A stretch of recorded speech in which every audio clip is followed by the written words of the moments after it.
예, 통계청장님께 좀 질의를 드리겠습니다. 예. 제가 독일에 가보니까요. 이제 독일은 그 각 분야 직업군에 따라서 인구 대비의 적정 인원에 대한 통계가 나와 있더라고요. 그러니까 이게 무슨 뭐 정확하게 몇 명이다 이런 게 아니라 대략 뭐 예를 들면 우리나라에서 필요한 목수라는 직업을 가진 사람의 숫자는 뭐 예를 들면 10만 명이다. 뭐 이런 식의 러프한 통계가 있어요. 우리가 이것이 가능합니까?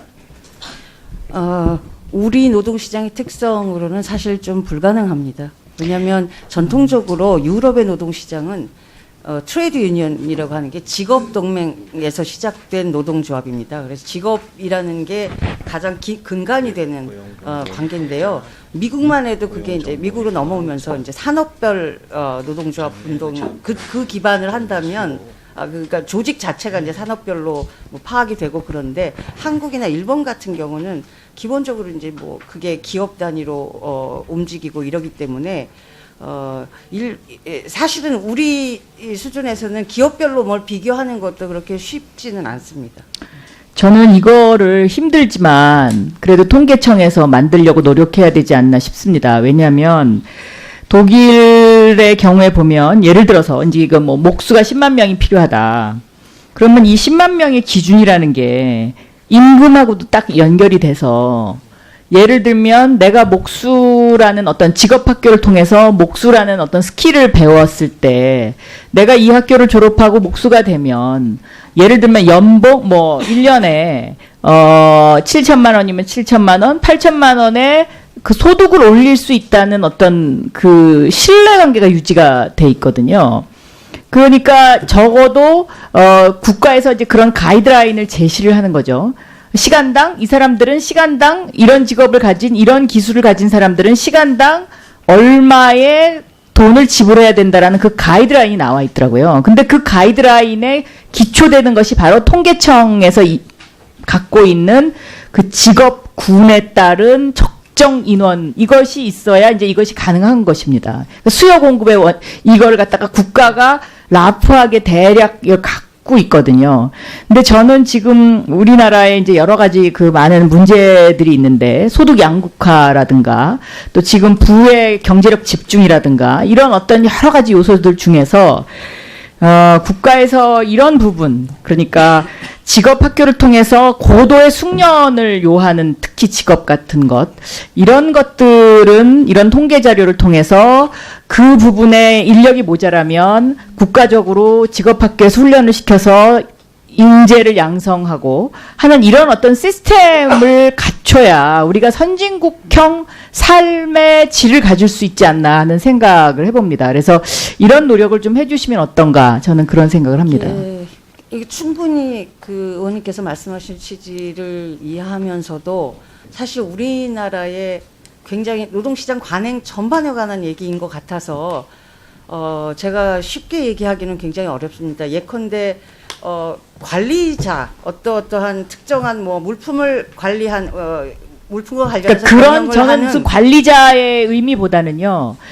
제가 주장하는 거는 국가에서 꼭 필요로 하는 기술과 관련된 분야의 직업 있지 않습니까? 예를 들면 우리나라가 기계 관련 분야의 그 숙련도가 떨어집니다. 그러니까 제조업 가운데에서도 기계 관련 분야의 숙련도가 떨어지기 때문에 아주 고가의 기계류를 독일이나 일본에서 수입하고 있거든요. 근데 그런 어떤 숙련도를 요하는 직업의 적정 인원에 대한 통계 수치 그리고 그 사람들이 받아야 되는 그 임금에 대한 어떤 가이드라인을 제시하고 이것을 직업학교를 통해서 지속적으로 국가가 관리를 하면 지금과 같은 실업 사태도 저는 좀 막을 수 있다고 생각하고 청년 실업 문제도 해결될 수 있고 여러 가지를 해결할 수 있는 이 방법이 있다고 저는 생각이 됩니다. 그래서 제가 말씀을 드리는 겁니다.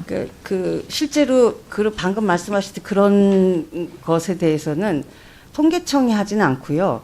전망에 관한 연구를 하는 연구 단위들에서 합니다. 사실 이제 키에트 같이 산업연구원 같은 데서는 산업 분야별로 이제 직업군에 대한 전망을 하기도 하고요.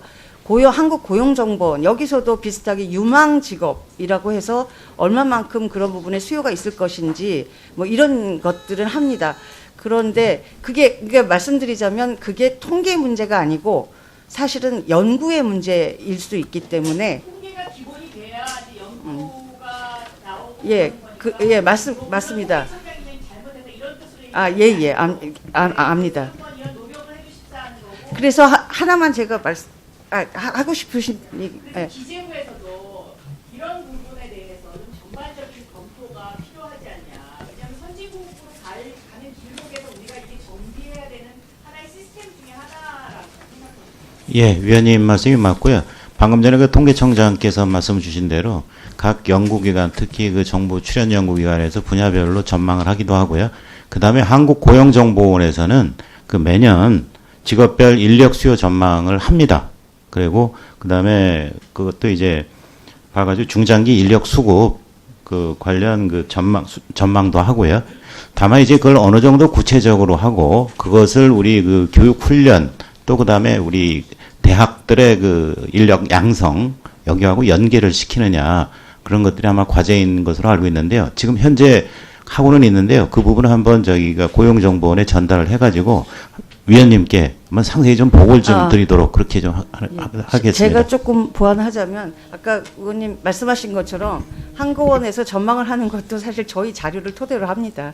그건 맞는 거고요.